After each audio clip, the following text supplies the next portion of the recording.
اور اللہ کے نیک بندے جھوٹی گواہی نہیں دیتے۔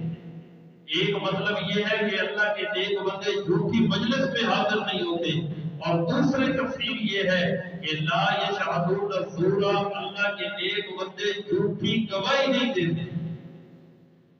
گواہی دینے کا مطلب کیا ہے؟ شہادت۔ عربی میں گواہی کو کہتے ہیں شہادت۔ شہادت کا مطلب یہ ہے کہ میں نے اپنی آنکھوں سے یہ کام ہوتے ہوئے دیکھا ہے، یا میں نے اپنے کانوں سے یہ بات فلاں کو کہتے ہوئے سنا ہے۔ یہ تو ہے ٹھیک ٹھیک گواہی دینا، اور یہ ہے جھوٹی گواہی۔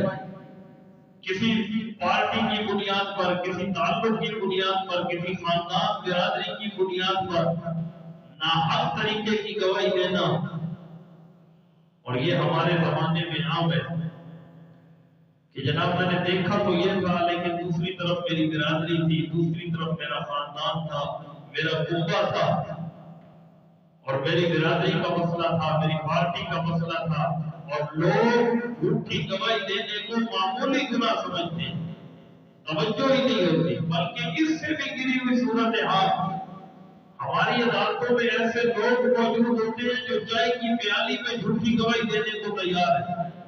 وہ باقاعدہ ان کی ڈیوٹی ہے، وہ بیٹھے ہیں وہاں پر، اور ہمارے پولیس والے باقاعدہ گواہوں کو سبق دے کے بھیجتے ہیں کہ جناب عدالت میں جا کر یوں گواہی دینی ہے، یہ لفظ بولنے ہیں، یہ نہیں بولنے۔ تو یہ گواہی سچی نہیں رہتی، یہ گواہی جھوٹی ہو جاتی ہے۔ اللہ فرماتے ہیں اللہ کے نیک بندے جھوٹی گواہیاں نہیں دیتے۔ اگر دینی ہو گواہی تو سچی گواہی کہ میں نے اپنی آنکھوں سے یہ دیکھا اور میں نے اپنے کانوں سے یہ سنا، یہ ہے ٹھیک گواہی۔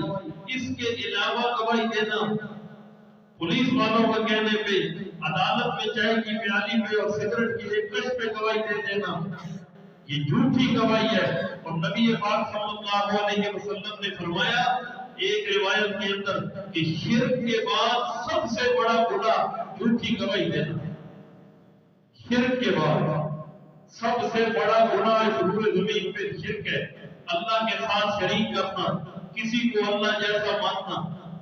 اور اس کے بعد نبی پاک صلی اللہ علیہ وسلم نے فرمایا کہ دوسرے نمبر کا گناہ جھوٹی گواہی دینا ہے۔ سیدنا فاروق اعظم رضی اللہ تعالیٰ عنہ فرمایا کرتے تھے کہ جھوٹی گواہی جس میں ثابت ہو جائے کہ اس بندے نے گواہی جھوٹی دی ہے، ایک سزا اس کی یہ ہے کہ اسے 80 کوڑے مارے جائیں۔ اسلامی شریعت میں جھوٹی گواہی دینے کی سزا 80 کوڑے اس کو مارے جائیں ایک، اور پھر ساری زندگی اس کی گواہی کسی معاملے میں قبول نہ کی جائے۔ بھلے وہ اس کے بعد توبہ کر لے، پارسا بن جائے، نیک بن جائے، لیکن اس بندے نے ایک مرتبہ زندگی میں جھوٹی گواہی دے دی، اس بندے کو 80 کوڑے بھی مارے جائے، اور اس بندے کی ساری زندگی باقی کسی معاملے میں کوئی گواہی معتبر نہیں۔ یہ سزا ہے اسلام میں جھوٹی گواہی دینے کی۔ اور فاروق اعظم رضی اللہ تعالیٰ عنہ فرمایا کرتے تھے کہ اس بندے کو اس کے گلے میں جوتیوں کا ہاتھ ڈال کے اسے شہر پہ گھمانا چاہیے جو بندہ جھوٹی گواہی دے۔ اور میں اور آپ اس طرف توجہ بھی نہیں دیتے، ہمارا معاشرہ خیال ہی نہیں کرتا کہ میں گواہی سچی دے رہا ہوں یا جھوٹی دے رہا ہوں۔